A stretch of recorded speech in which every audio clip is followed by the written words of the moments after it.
I fucking hate Skype. It's just easy. All right, welcome back. Awesome. Skype crashed Hello. Reno for totally good raisins, whatever. Game number 3 in the random only tournament. So once again, a lot of people are joining in middle of the cast, wondering like why players aren't playing their main race, and that's because you have to play random this entire tournament. This is the best of 5 in the round of 8, and he's on his last life, spawning with Protoss. We've already seen him play it not too badly. It's Beastyqt. In the top right, as the red Protoss, he is Serral. What's the PvPs? Huh? What's up with that? Hey, PvP can be really fun to watch nowadays, so I'm not going to complain too much. Although I do wonder if not main race PvPs will be as fun. Well, Hydra versus whoever that was. Damn it. No, BC actually. It was BC, wasn't it? That's Yeah. what I was wondering. Okay, yeah. That was fun. The awkward Phoenix Wars.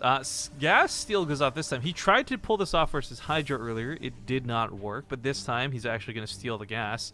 And the question mark kind of arises, is this for anything in particular, or is he just trying to screw with Serral? Right? Looks like it's going to be for something in particular.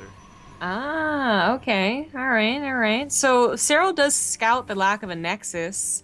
And as we said before, Serral is actually GM in all 3 races, so he's pretty good. Like, even if he wasn't good with Protoss, though, you would see that your own nexus has already gone down, and you kind of judge what they're doing from that. But he should know what's up. He should be aware that a Stargate proxy is possible. I would have kind of hoped that with a gas steal, you really screw somebody over out of, say, like detection, and have BC go for like Proxy Dark Shrine or something instead.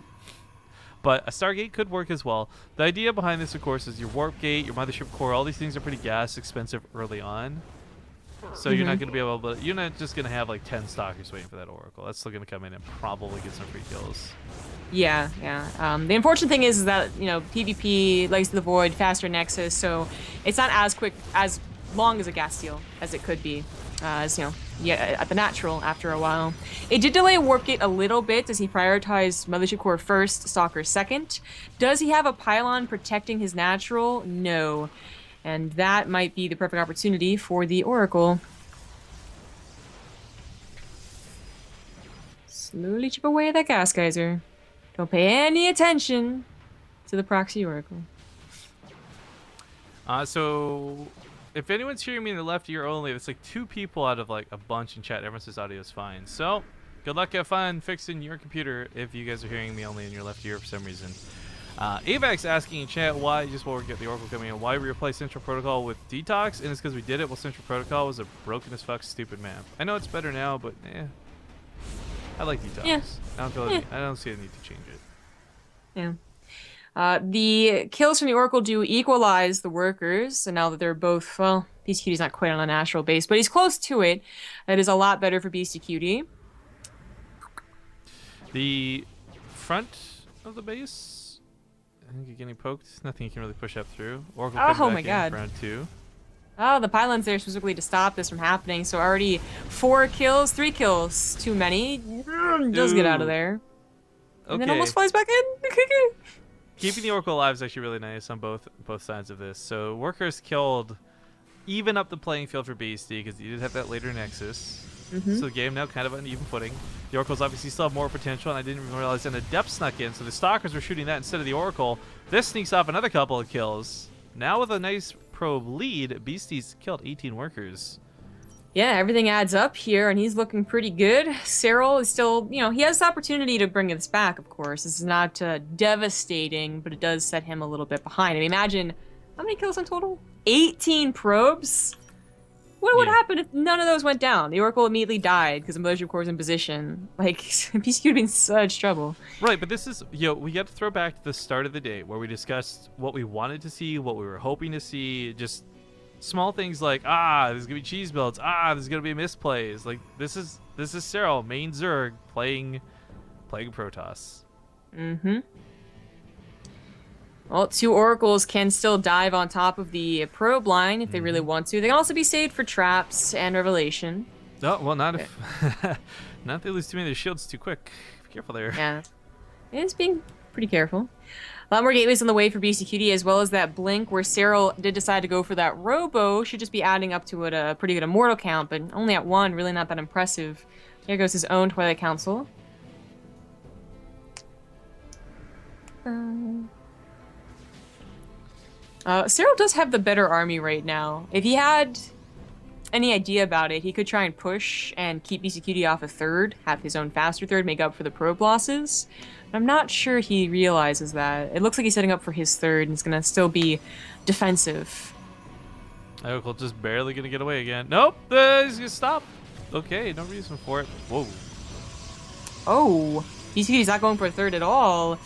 There's an observer for Serral in the main base, and he will see, you know, like the stalkers being warped in. He sees like another gateway. He sees no attempt at a third. Like there's no probe over here, so he might start getting a little suspicious. Oh no, there's going to be a third. Third whilst attacking, huh? I feel like TVT you can pull this off because you've got the money for it. I don't think you can PvP. Stalkers are way too expensive. Beastyqt only went up to 6 gateways. You know, I thought with these extra 2. Well, actually, no. He's gonna go up to 8 gateways. Yeah, I don't know. 8 gateways and a third base. This is possibly going to psych out Serral. Although his observer did leave before seeing the third go down. So if that was his intention, it's not gonna work. It's gonna be able to see this army moving in. For BC, I don't like this. I mean, sniping off the observer's cool.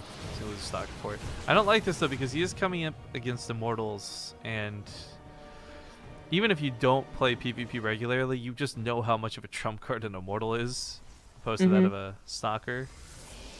It's, I guess it wouldn't really be that odd to have that many gateways, as you know, there's going to be a lot of gateway production when you don't go for your own robo. It's odd to see him proxy 2 of them. You know, that really feels like something you only do when you're being quite dedicated to an attack. But even without the third base going down, he still wouldn't have a great army against Serral. It would have depended very heavily on his control. Well, it's kind of cool. I think he was hoping to get up here, then use the Oracle to jump up to the main afterwards, and that would have worked out really well. However, Serral was on top of that pretty quickly, and Zealots can soak hits from Stalkers, and Immortals can deal damage to Stalkers.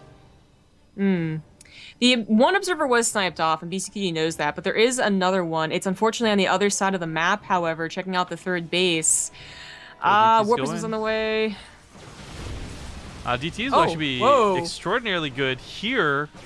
Oh no. He's trying to pump out an observer right now, but dang.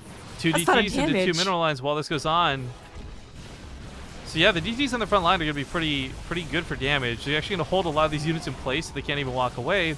Beasty, on the other hand, is just going to walk to the top of this ramp and take high ground advantage, start sniping off some of these very important pylons because the mothership core, if he focuses on the robo, he denied that observer. Okay, never mind, one observer already came out, excuse me. But still, 26 workers have died through this attack.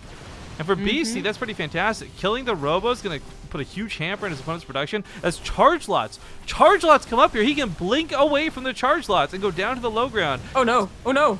That was a pretty good split though. Serral, recognizing the situation, puts his immortals on the low ground, charges on the high ground.